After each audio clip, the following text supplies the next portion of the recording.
ओम नमः पार्वती पतये हर हर महादेव। जय श्री कृष्ण। दोस्तों, आज आप सब श्रावण महात्म्य के 26वें अध्याय का श्रवण करेंगे।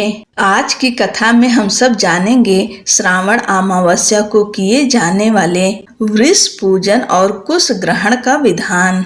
भगवान भोलेनाथ का ध्यान करते हुए आप सब 26वें अध्याय का श्रवण कीजिए। ईश्वर बोले, हे सनत कुमार, श्रावण मास में अमावस्या के दिन जो करणीय है उसको तथा प्रसंग बस जो कुछ अन्य बात मुझे याद आ गई है उसको भी मैं आपसे कहता हूँ। पूर्व काल में अनेक प्रकार के महान बल तथा पराक्रम वाले जगत का विध्वंस करने वाले तथा देवताओं का उत्पीड़न करने वाले दुष्ट दैत्यों के साथ मेरे अनेक युद्ध हुए।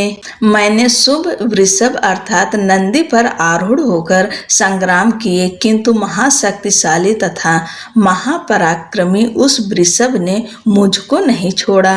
अंधकासुर के साथ युद्ध में तो नंदी का शरीर विदीर्ण हो गया था, उसकी त्वचा कट गई, शरीर से रक्त बहने लगा, उसके प्राण मात्र बचे रह गए थे। फिर भी जब तक मैंने उस दुष्ट का संहार नहीं किया तब तक वह नंदी धैर्य धारण कर मेरा वाहन करता रहा। उसकी इस दशा को मैंने जान लिया था। उसके बाद उस अंधक का वध करके मैंने प्रसन्न होकर नंदी से कहा, हे सुव्रत, मैं तुम्हारे इस कृत्य से प्रसन्न हूँ। वर मांगो, तुम्हारे घाव ठीक हो जाएं, तुम बलवान हो जाओ और तुम्हारा पराक्रम तथा रूप पहले से भी बढ़ जाए। इसके अतिरिक्त तुम जो जो वर मांगोगे उसे मैं तुम्हें अवश्य दूंगा। नंदकेश्वर बोले, हे देव, हे देव, हे महेश्वर, मेरी कोई याचना नहीं है। आप मुझ पर प्रसन्न हैं तो फिर इससे बढ़कर क्या वैभव हो सकता है। तथापि हे भगवान, लोकोपकार के लिए मैं मांग रहा हूँ। हे शिव, आज श्रावण मास की अमावस्या है जिसमें आप मुझ पर प्रसन्न हुए हैं। इस तिथि में गायों सहित उत्तम मिट्टी से निर्मित वृषभों की पूजा करनी चाहिए। आज अमावस्या के दिन जन्म लेना कामधेनु तुल्य होता है, अतः इस तिथि में वर प्रदान करें कि यह अमावस्या वांछित फल देने वाली हो। आज के दिन भक्ति पूर्वक प्रत्यक्ष वृषभों तथा गायों की पूजा करनी चाहिए। गेरू आदि धातुओं से प्रयत्न पूर्वक उन्हें भूषित करना चाहिए। उनकी सींगों पर सोना, चांदी आदि के पत्थर, मढ़े और रेशम के बड़े बड़े गुच्छों को भी सींगों पर बांधें। अनेक प्रकार के वर्णों से चित्रित सुंदर वस्त्र से उनकी पीठ को ढक दें और गले में मनोहर शब्द करने वाला घंटा बांध दें। सूर्योदय से लगभग 4 घड़ी बीतने पर गायों को ग्राम से बाहर ले जाकर पुनः सायं वेला में ग्राम में प्रवेश कराएं। आहार के रूप में सरसों, तिल की खली आदि अनेक प्रकार के अन्न इस दिन अर्पित करें। जो इस दिन ऐसा करता है उसका गोधन सदा बढ़ता रहता है। जिस घर में गाय ना हो वह शमशान के समान होता है। पंचामृत तथा पंचगव्य दूध के बिना नहीं बनते हैं। गोबर से लेप किए बिना घर पवित्र नहीं होता है। हे सुरोत्तम, जहाँ गोमूत्र से छिड़काव नहीं होता वहाँ चींटी आदि जंतुओं का उपद्रव विद्यमान रहता है। हे महादेव, दूध के बिना भोजन का रस ही क्या है। हे प्रभु, यदि आप मेरे ऊपर प्रसन्न हैं तो इन वरों को तथा अन्य वरों को भी मुझे प्रदान कीजिए। हे सनत कुमार, तब नंदी का यह वचन सुनकर मैं बहुत प्रसन्न हुआ। मैंने कहा, हे वृष श्रेष्ठ, जो तुमने मांगा है सब हो जाए। हे नंदिन, इस दिन का जो अन्य नाम है उसे भी सुनो।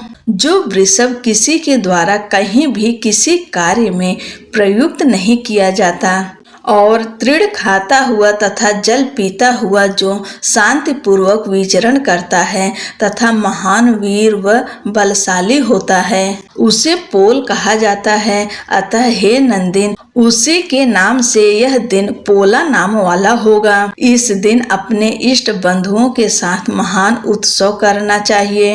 हे वत्स, मैंने उस दिन ये श्रेष्ठ वर प्रदान किए थे, अतः लोगों के द्वारा इस श्रेष्ठ दिन को पोला नाम वाला कहा गया है। इस दिन सभी कामनाओं को पूर्ण करने वाला वृषभों का महान उत्सव करना चाहिए।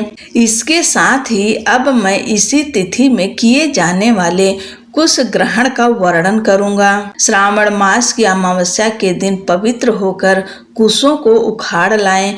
वे कुश सदा ताजे होते हैं, उन्हें बार बार प्रयोग में लाना चाहिए। कुश, कास, यव, दुर्वा, उसीर, सकूद, गेहूं, व्रीहि, मुंज और बल्वज ये 10 दर्भ होते हैं, ब्रह्मा जी के साथ उत्पन्न होने वाले तथा ब्रह्मा जी की इच्छा से प्रकट होने वाले। हे दर्भ, मेरे सभी पापों का नाश कीजिए और कल्याण कारक होइए।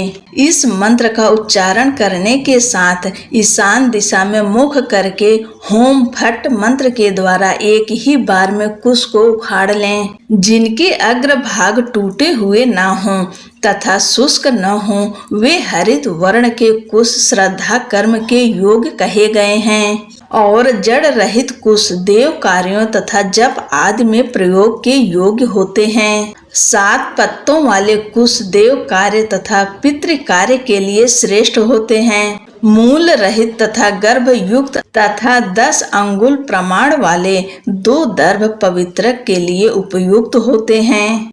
ब्राह्मण के लिए 4 कुश पत्रों का पवित्रक बताया गया है और अन्य वर्णों के लिए क्रमशः 3, 2 और 1 दर्भ का पवित्रक कहा गया है, अथवा सभी वर्णों के लिए 2 दर्भों का ग्रंथ युक्त पवित्रक होता है। यह पवित्रक धारण करने के लिए होता है, इसे मैंने आपको बता दिया है। उत्पवन हेतु सभी के लिए 2 दर्भ उपयुक्त होते हैं। 50 दर्भों से ब्रह्मा और 25 दर्भों से विष्टर बनाना चाहिए। आचमन के समय हाथ से पवित्रक को नहीं निकालना चाहिए। विकिर के लिए पिंड देने तथा अग्नौकरण करने के साथ और पाद्य देने के पश्चात पवित्रक का त्याग कर देना चाहिए। दर्भ के समान पुण्यप्रद, पवित्र और पापनाशक कुछ भी नहीं है। देव कर्म तथा पितृकर्म ये सब दर्भ के अधीन है। उस प्रकार के दर्भों को श्रावण मास की अमावस्या के दिन उखाड़ना चाहिए, इससे इनकी पवित्रता बनी रहती है। श्रावण मास की अमावस्या का वर्णन क्या किया जाए। हे सनत कुमार, श्रावण मास की अमावस्या के दिन जो कृत्य होता है उसे मैंने कह दिया। श्रावण मास में और भी जो करणीय है उसे भी मैं आपसे कहता हूँ। इस प्रकार श्री स्कंद पुराण के अंतर्गत ईश्वर सनत कुमार संवाद में श्रावण मास महात्म्य में अमावस्या के दिन वृषभ पूजन कुश ग्रहण नामक 26वां अध्याय पूर्ण हुआ। बोलो भगवान शंकर की जय।